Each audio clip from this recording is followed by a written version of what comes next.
Hey guys, I'm sorry that I am out again. So I thought I'd make a screencastify for you and I would teach you today by myself. So I'd make this special for you guys. Hopefully you picked up the three sheets on the front counter. So I'm going to go through my lesson with you all today and do the best I can. All right, we're going to begin in the notes. So if you want to go to, hopefully you're in the Google Classroom because you're watching this video. And I'm going to go through here with you guys. All right. So in class the other day, we talked about how if I could put a bunch of trees in my yard and could I put 10,000 trees in my front yard, we talked about limiting factors and carrying capacity. And we kind of talked about what habitats had and could we really meet the needs of all of these, all the habitats needs. And we talked about the elements of carbon, hydrogen, oxygen, nitrogen, and that soil, and could they meet the needs that all these things had? And basically we said, no, we couldn't put, 10,000 trees in my front yard. We couldn't put, 25 bears in the tennis courts. These things won't have enough habitat and have enough needs to be met. And that limits the population. So while we're thinking about all of these nutrients and food and energy, let's think about the big picture of how these nutrients cycle through Earth and relate it to what we know about those macromolecules. So let's dive into these notes. We know the big picture that energy and matter can't be created or destroyed, but can be transformed. So I want you to think about all of this as Legos. Think about that there's a bunch of Legos on Earth. Carbon, hydrogen, oxygen, nitrogen, phosphorus. We know the cho, cho, chon, chomp saying. And think about carbon, that carbon 65 million years ago was a Lego in a dinosaur. And now it's a Lego in you. And when you breathe out, now that Lego is in the air. And then it's going to become a Lego in a tree. And then it becomes a Lego into the food that you eat and all sorts of stuff. And that's just kind of crazy to think about how it all cycles through everything. And it's kind of beautiful when you think about all of it being connected and just being a bunch of Legos all together. All right, so the cycling of nutrients in the biosphere involves the matter in living organisms and the physical processes found in the environment, such as weathering. Okay, here's the water cycle. Now, you remember the water cycle from elementary. Evaporation, condensation, precipitation. We're getting into a few more technical words. We have this word transpiration, which is where the water is being taken from the leaves of trees. But we have the same stuff. We have runoff from the ground coming in. We also have the groundwater, that aquifer, where we have pure water, not salt water. On all the water cycling. But we also remember that this is H2O, and that HO, well, cho, cho, chon, chomp, the HO is part of our carbohydrates, it's part of our lipids, it's part of our proteins, it's part of our nucleic acids. So it's not just water, it's part of our living body. And that's why it's important. Approximately 90% of water vapors evaporate from the earth. But this right here, this word transpiration, you might want to underline it. That's where the process comes from the plants. 3% of the earth water is fresh water. That's interesting. And here, let me move me. That 69% of all fresh water is found in ice and glaciers.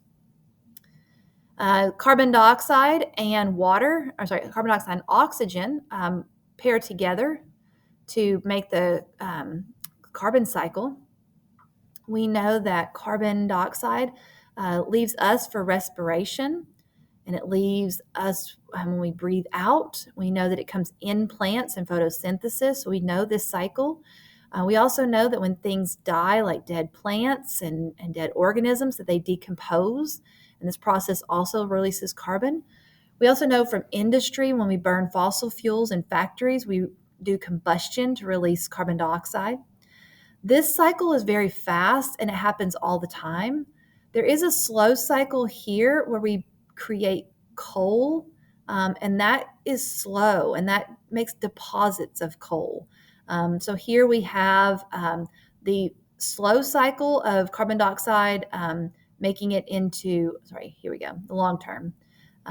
We'll get to that in a second. Carbon dioxide molecules essentially for life, relatively quickly through organisms. Sorry, I'm going the wrong way.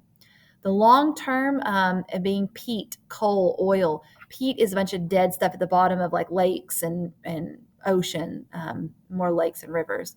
And that being in coal, those are supposed to keep carbons. Those are what's actually called a carbon sink and supposed to hold carbon for long periods of time.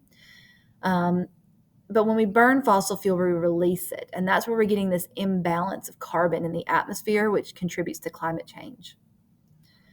All right, nitrogen. Why do we need nitrogen? See, chon. There we go. That's a protein. So I need it to build muscle and build structure in my body. This is also an enzyme, so I'm a chemical messenger transporting oxygen through my body. So I definitely need my protein. Nitrogen is a complicated one. The atmosphere is chock full of nitrogen. Unfortunately, I can't use it. It's the wrong kind of nitrogen.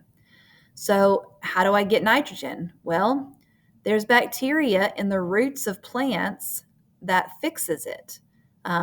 It's doing me a favor, but it's also doing it for itself. It lives in the roots of plants and it fixes nitrogen, but then it gets food from the roots. So what kind of symbiosis would that be if it benefits by getting food, but it also helps the plant by giving it protein? They both benefit. Mutualism. You're right. Good job. So everybody benefits in this relationship. So this is nitrogen fixing bacteria that do this. The plant takes up the nitrogen when it fixes it, and now the plant has the nitrogen. So we eat the plant, or we eat something that eats the plant, and then that's how we get protein. When you urinate or you die, nitrogen goes back into the soil and can be transported back and forth that way pretty quickly. Or it goes back in the atmosphere and then has to be fixed again. The process of putting it back in the atmosphere is called denitrification, which is breaking it down. There's that word again, denitrification, of converting ammonia into nitrogen compounds. When things die and break it down, it goes back into the air. So again, most of it is in the atmosphere that we can't use.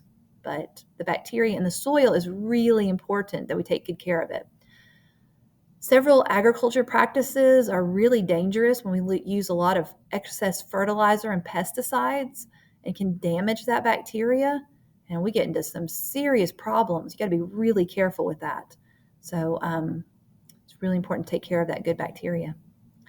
All right, probably my favorite of all of them, which is just silly, is the phosphorus cycle.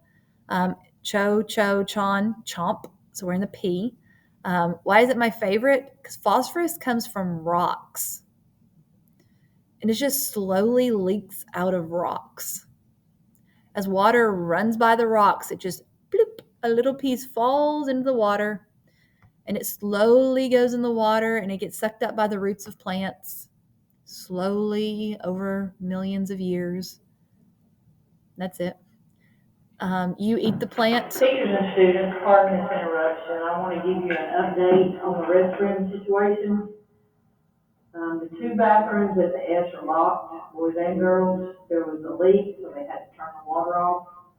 Also, just now we locked the science restrooms. So both the science restrooms are locked because there's a backup. So things are coming up out of the drain. So if you need to use the restroom, there's ag in, there is the fine arts and the Tennessee. Thank you. I apologize, but not much I can do about that. Thank you. Okay, good luck finding bathrooms. So the phosphorus cycle, it rocks. And it just slowly leaches into the water. So the short term is it's cycled between producers and consumers, things die, it goes back into the water. It's not cool because it's not in pee or poo or anything like that. It's not really moving quickly through anything. It's more just weathered and erosion and slowly cycled through rocks. And it's really hard to put it back in because it's just has to go back into a rock, and that takes millions of years. So pretty much the phosphorus we're passing around right now has been passed around for a long time, and it just slowly leaks out of rocks. That's it. So today you've got 2 sheets to do. You've got a study guide and you've got a review sheet on macromolecules. You're going to find the pink clipboard. It's up by the front, if I can think about it, the whiteboard. I've got mine filled out for you. You can check your answers on it. Work through it. This is supposed to be new stuff and review stuff. So we're taking it back to biology because we're reminding ourselves that even though we're studying ecology, this is still biology. So we're learning that element cycle, but we're still relating it to the macromolecules and reminding us that it's still biology, guys. And again, I'm sorry I'm out today. I hope this video helped. I love you all, and we'll talk later.